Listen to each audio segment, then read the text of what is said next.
మాధురీపుత్ర, ఖడ్గం అన్ని ఆయుధాల్లోకి శ్రేష్టమైనది. మొట్టమొదటి దీనిని రుద్రుడు ఉపయోగించాడు.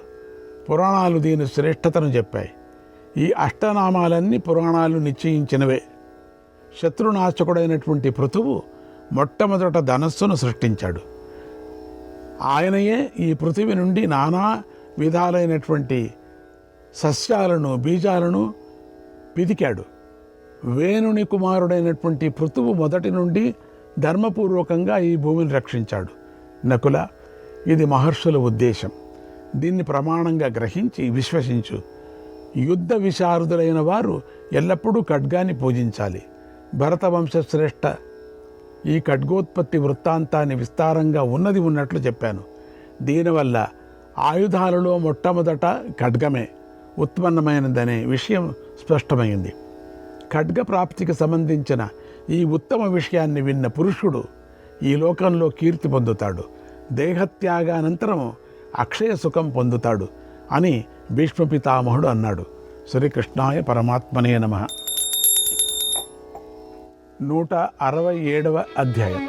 ఈ గీత 6 వలన కలిగినది కావున షడ్జ గీత. ఇప్పుడు మనం షడ్జ గీతను వినబోతున్నాం. వైశంపాయనుడు చెప్పాడు, జనమేజయ, తర్వాత యుధిష్ఠిరుడు తన నివాసానికి వెళ్ళి తన 4 సోదరులు విదురుడు ఉండగా ఇలా ప్రశ్నించాడు. లోక ప్రవృత్తి తరచుగా ధర్మ, అర్థ, కామాభిముఖంగా ఉంటుంది కదా. ఈ మూడింటిలో ఏది శ్రేష్టం, ఏది మధ్యమం, ఏది అల్పం? ఈ మూడింటిని జయించాలంటే ప్రత్యేకించి మనస్సును దేని మీద నిలపాలి? మీరందరూ ఉత్సాహంతో, సంతోషంగా ఈ ప్రశ్నకు తగిన రీతిగా సమాధానం ఇవ్వండి అన్నాడు. అప్పుడు మహాపండితుడైనటువంటి విదురుడు ధర్మశాస్త్రాన్ని స్మరించి మొట్టమొదట ఇలా చెప్పసాగాడు.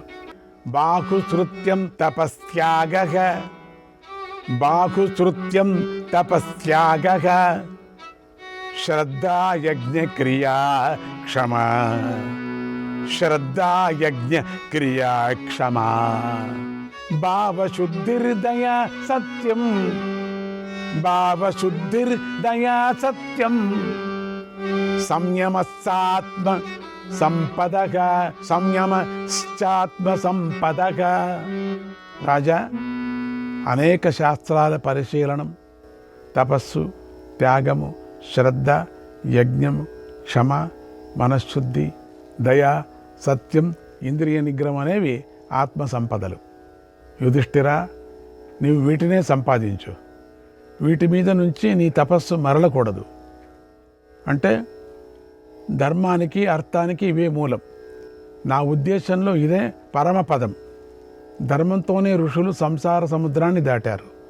లోకాలన్నీ ధర్మంలోనే ప్రతిష్ఠితలై ఉన్నాయి కూడా. ధర్మంతో దేవతలు అభివృద్ధి పొందారు. ధర్మం మీదనే అర్థం నిలుస్తుంది. రాజా, ధర్మమే ఉత్తమ గుణం, అర్థం మధ్యమం అంటారు, కామం అన్నిటికంటే తక్కువది అని విద్వాంసులు చెబుతారు. కాబట్టి ధర్మాన్ని వశం చేసుకొని ధర్మాన్ని తన ప్రధాన లక్ష్యంగా చేసుకోవాలి. మనం మన కోసం ఎలా ప్రవర్తిస్తామో అలాగే సర్వప్రాణుల విషయంలో ప్రవర్తించాలి అన్నాడు విదురుడు. వైశంపాయనుడు అన్నాడు, జనమేజయ, విదురుని మాటలు పూర్తి కాగానే ధర్మార్థతత్వం బాగా తెలిసిన అర్జునుడు ధర్మరాజు ప్రోత్సాహంతో ఇలా అన్నాడు. రాజా, ఇది కర్మభూమి. ఇక్కడ బ్రతుకు తెరువుకు సాధనాలైనటువంటి కర్మల ప్రశంస ఉంటుంది. వ్యవసాయం, వ్యాపారం, గోరక్షణ, వివిధాలైనటువంటి శిల్పాలు ఇవన్నీ అర్థప్రాప్తికి సాధనాలు. సర్వకర్మలను అతిక్రమించకుండా అనుష్ఠించటంలో అర్థమే సహాయకారి అవుతుంది. అర్థం లేకుండా ధర్మకామాలు సిద్ధించవని శృతి చెబుతూ ఉన్నది. ధనంతో ధర్మానుష్ఠానం చేస్తూ ఇంద్రియజయం లేనివానికి దుర్లభాలైనటువంటి కోరికలను తీర్చుకోగలడు ధనికుడు.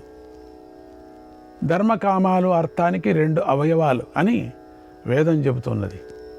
ధనప్రాప్తితోనే ఆ 2 సిద్ధిస్తాయి. సర్వప్రాణులు ఎల్లప్పుడూ బ్రహ్మదేవుని ఉపాసించినట్లు ఉత్తమ జాతీయులైనటువంటి వ్యక్తులు కూడా నిరంతరము ధనవంతులనే సేవిస్తుంటారు. తలలు జడలు కట్టించుకొని ఇంద్రియాలను జయించి మనస్సు వశం చేసుకున్న వారు శరీరం అంతా బురద పూసుకొని గుండు చేయించుకున్న నైష్టిక బ్రహ్మచారులు కూడా ధనాకాంక్షతో ప్రత్యేకంగా ఉంటారు. ఇంకొక విధం వ్యక్తులున్నారు. వారు స్వర్గకాంక్షలు. వంశపరంపరంగా వచ్చినటువంటి నియమనిష్టాలను పాటిస్తూ తమ తమ వర్ణాశ్రమ ధర్మాలను అనుష్ఠిస్తూ ఉంటారు కూడా. అలాంటి వారు కూడా ధనాకాంక్షతో ఉంటారు. ఇంకా కొంతమంది ఆస్తికులు, నాస్తికులు అనేక విధాలైనటువంటి నియమాలు కలవారై ధనాకాంక్షతో ఉంటారు. అర్ధ ప్రాధాన్యం తెలియకపోవడం, అర్థ ప్రాధాన్యం అంటే డబ్బుది తమోమయమైనటువంటి అజ్ఞానం. అర్థ ప్రాముఖ్యం తెలియటం తేజోమయమైనటువంటి జ్ఞానం అవుతుంది. తన సేవకులకు ఉత్తమ భోగాలను కల్పిస్తూ శత్రువులను దండించి వారిని వశం చేసుకునేవాడే అసలైన ధనికుడు.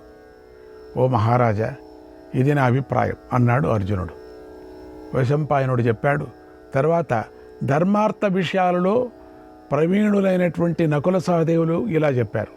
మహారాజా, మానవుడు కూర్చున్నా, పడుకున్నా, తిరుగుతున్నా, నిలిచినా ఉపాయాలతో ధనాదాయం ఉందే అంటే డబ్బుల ఆదాయం పటిష్టం చేసుకోవాలి.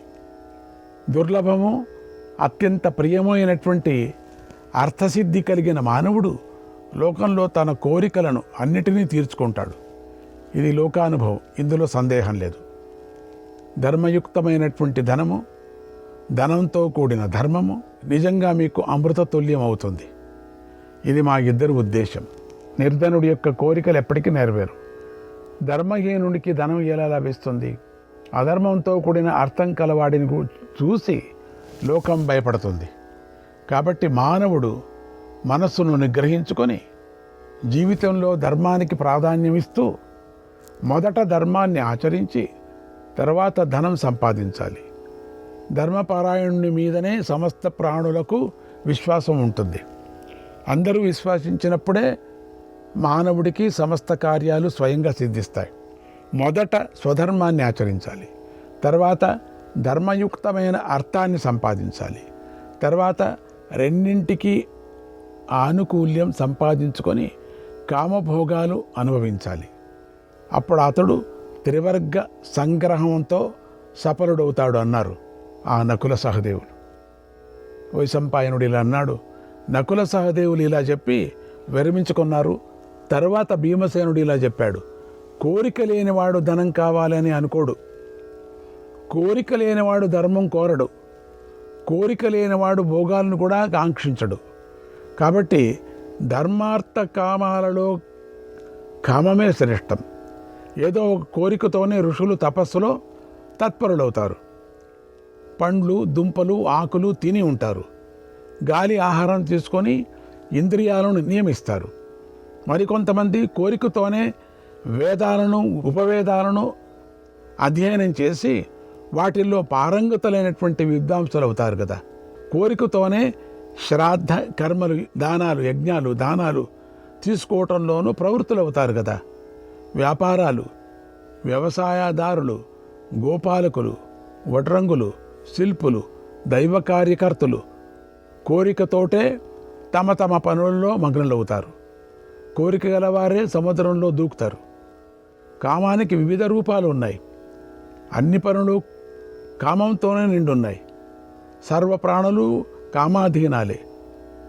వారికంటే భిన్నమైన కామన లేని ప్రాణి ఎక్కడా లేడు, ఇక ముందు ఉండబోదు. ధర్మార్థాలు రెండూ దీనిలోనే ఉన్నాయి. పెరుగులోని సారం వెన్న అయినట్లు ధర్మార్థ సారం కామం. నువ్వుల పిండి కంటే నువ్వుల నూనె, మజ్జిగ కంటే నెయ్యి, చెట్టు కంటే దాని పండ్లు, పూలు శ్రేష్టాలైనట్లు ధర్మార్థాల కంటే శ్రేష్టమైనది కామము. పూల కంటే వాటిలో ఉండేటువంటి తేనె వంటి రసం శ్రేష్టమైనట్లు ధర్మార్థాల కంటే కామం శ్రేష్టమైనది. ఆశ, కామం ధర్మార్థాలకు కారణం కాబట్టి ఇది ధర్మార్థ రూపం అవుతుంది. ఏదో ఒక కోరిక లేకుండా, అంటే కామం అంటే అదే కదా కోరిక. ఏదో ఒక కోరిక లేకుండా బ్రాహ్మణులు ఉత్తమమైన అన్నం కూడా తినరు. ఏ కోరిక లేకుండా ఎవరు బ్రాహ్మణులకు దానంగా ఇవ్వరు, ధనం ఎప్పటికీ ఇవ్వరు. లోకంలో ప్రాణులు కృత్యాలు చేష్టలు వాటిలో ఏ కోరిక లేకుండా జరగవు. కాబట్టి త్రివర్గంలో కామానికే ప్రధాన స్థానం లోకంలో కనిపిస్తుంది. కాబట్టి రాజా, నీవు కామాన్ని ఆశ్రయించి అందమైనటువంటి ఆహార్యం అలంకారాలు గల స్త్రీలతో రమించు. మనం ఈ జగత్తులో కామాన్నే శ్రేష్టమని భావించాలి. ధర్మపుత్ర, నేను బాగా లోతుగా ఆలోచించి ఇలా నిశ్చయించాను. నేను చెప్పిన దానిని వేరు విధంగా మీరు భావించవద్దు. కాబట్టి గొప్పవారు కూడా వాటిని స్వీకరిస్తారు. ధర్మార్థ కామాలను సమానంగానే సేవించాలి. వాటిల్లో ఒకదాని ఎందే శ్రద్ధ గలవాడు అధమ వ్యక్తి, వాటిలో రెండింటినీ సేవించేవాడు మధ్యముడు. త్రివర్గంలో సమానంగా ఆసక్తి గలవాడు ఉత్తముడని నా అభిప్రాయం అన్నాడు. మేధావి అయిన భీముడు, మహాత్ముల నుండి నానా ధర్మాలు విన్నవాడు, ధర్మాత్ములలో శ్రేష్ఠుడు ధర్మరాజు అయిన యుధిష్ఠిరుడు క్షణంకాలం అందరూ చెప్పిన మాటలను చక్కగా పరిశీలించి చిరునవ్వుతో ఇలా చెప్పాడు. ఆప్తులారా, మీరు ధర్మశాస్త్ర సిద్ధాంతాలను బాగా ఆలోచించి ఒక నిశ్చయానికి వచ్చారు అనటంలో సందేహం లేదు. మీకు శాస్త్ర ప్రమాణం వచనాలు కూడా తెలుసు. మీ అందరి అభిప్రాయాలు తెలుసుకోవాలని అడిగితే మీరు మీ సిద్ధాంతం అంతా చెప్పారు. అవి అన్నీ నేను జాగ్రత్తగా విన్నాను. ఇప్పుడు నా మాటలు కూడా ఏకాగ్ర మనస్కులే వినండి. పాపపుణ్యాలలో నిమగ్నుడు కానివాడు, ధన సంపాదనలో ధర్మంలో కామములో తత్పరుడు కానివాడు, సర్వదోషరహితుడైనటువంటి మనుష్యుడు, దుఃఖాన్ని సుఖాన్ని ఇచ్చేటువంటి సిద్ధి సంపదల నుండి ముక్తుడైతే అప్పుడు మట్టి బంగారాల మీద సమాన భావం కలవాడవుతాడు కదా. పూర్వజన్మంలో జరిగిన దానిని గుర్తు తెచ్చుకునేటువంటి వారు, ముసలితనంలో ఉన్నవారు, నానా విధాలైనటువంటి సాంసారిక దుఃఖానుభవంలో మునిగి తేలిన మానవులు ముక్తిని మాత్రమే ప్రశంసిస్తారు. కానీ మనకు ఆ మోక్ష విషయం బొత్తిగా తెలియదు. ఆసక్తి కలవాడికి ఎప్పటికీ ముక్తి కలుగదని స్వయంభూవైనటువంటి బ్రహ్మదేవుడు చెప్పాడు. ఆసక్తి లేని జ్ఞాని మోక్షం పొందుతాడు. కాబట్టి ముముక్షువులు దీన్నే ఇష్టమైందని ఇష్టం కాదని భావించరాదు. ఇలా ఆలోచించడమే మోక్షానికి ప్రధానమైన ఉపాయం, కానీ స్వేచ్ఛాచారం కాదు. విధి నన్ను నియోగించిన పనినే నేను చేస్తాను. విధాత సర్వప్రాణులను విభిన్న కార్యాలు చేయటానికే ప్రేరేపిస్తాడు కదా. కాబట్టి విధియే బలవత్తరమైనది అని మీరు అందరూ తెలుసుకోండి. మానవుడు కర్మ ద్వారా పొందరాని అర్థాన్ని పొందలేడు. కావలసినది ఏదో అది తప్పక అవుతుందని మీరు అందరూ తెలుసుకోండి. త్రివర్గరహితుడైన మానవుడు తాను పొందవలసింది తప్పక పొందుతాడు. కాబట్టి మోక్షానికి గూఢమైన ఉపాయం జ్ఞానం మాత్రమే జగత్తుకు నిజమైన మేలు కలిగిస్తుంది అన్నాడు. వైశంపాయనుడు చెప్పాడు, జనమేజయ, యుధిష్ఠిరుడు చెప్పింది చాలా ఉత్తమము, యుక్తియుక్తమము, మనస్సులో నిలిచిపోయేది. దాన్ని చక్కగా తెలుసుకొని సోదరులందరూ హర్షధ్వనాలు చేశారు.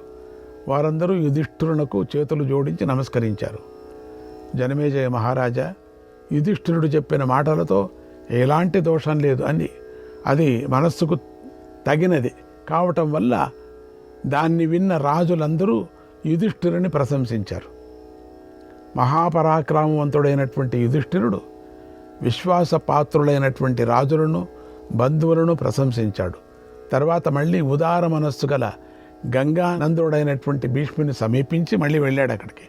అంటే ఆయన దగ్గరికి వెళ్ళి కొన్ని ధర్మాలు తెలుసుకోవటం, మళ్ళీ రాత్రి వచ్చి వీళ్ళంతా చర్చ చేయటం, రాత్రి వచ్చి ఆనందిని పడుకోవటం కాకుండా రాత్రంతా మళ్ళీ దాన్నే చర్చించుకోవటం.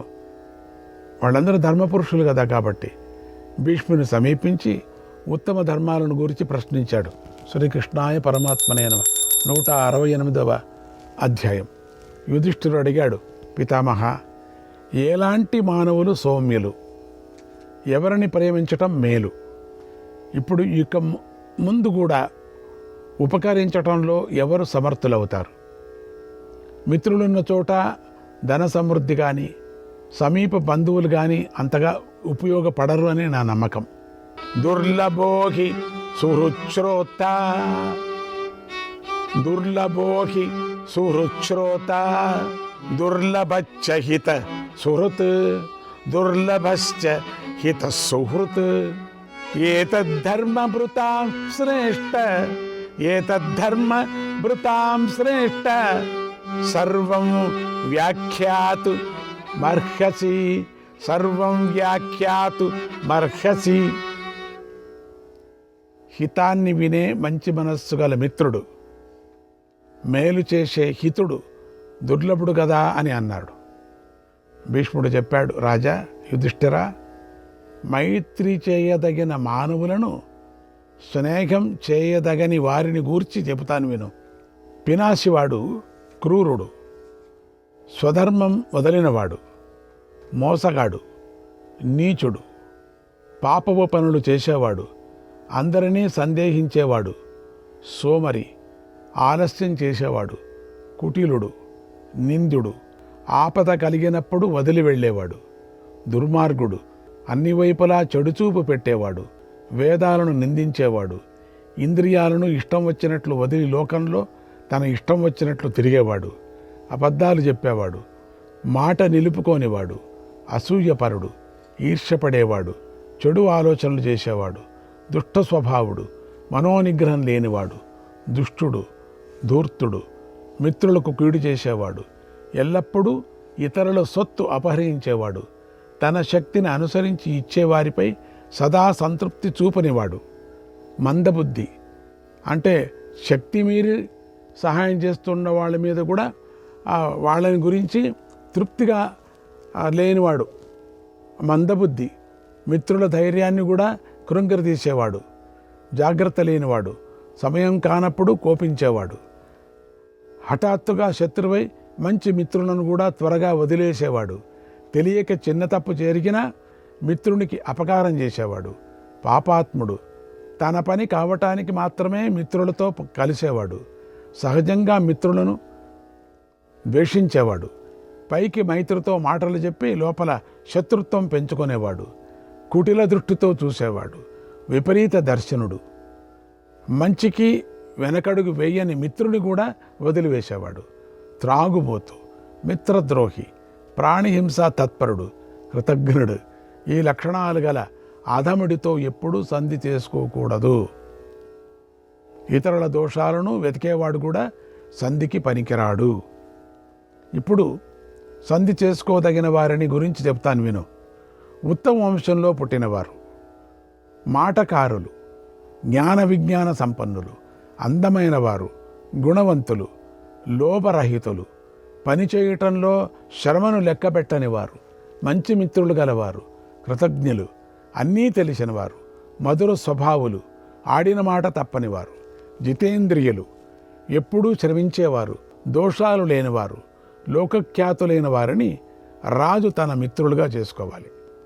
తమ శక్తిని అనుసరించి సరిగా తమ కర్తవ్యాన్ని నిర్వహిస్తూ సంతృప్తిగా ఉండేవారు, అర్థతత్వం బాగా తెలిసినవారు, తమ కష్టాల్లో చిక్కుకొని కూడా హితం కోరే వారి పనులు సిద్ధింపజేసేవారు, మిత్రుల మీద విరక్తి కలగని వారు, కోపం వచ్చినా మిత్రునికి కీడు చేయని వారు, లోభమోహ పరవశులై మిత్రుల భార్యల మీద ఆసక్తి చూపనివారు, మిత్రులకు నమ్మదగినవారు, ధర్మానురక్తులు, మట్టి ముద్ద బంగారాలను సమంగా చూసేవారు, మిత్రుల విషయంలో ఎల్లప్పుడూ ప్రారబ్ధానుసారం లభించిన ధనంతో సంతోషించేవారు, కుటుంబానికి సంపాదించుకుంటూనే ఎల్లప్పుడూ తమ మిత్రుల యజమాని పనులను చక్కబెట్టేవారైనటువంటి ఉత్తములతో సంధి చేసుకునే రాజుగారి రాజ్యం వెన్నెలలాగా విరిసి ఉంటుంది. శ్రీకృష్ణాయ పరమాత్మనే నమః.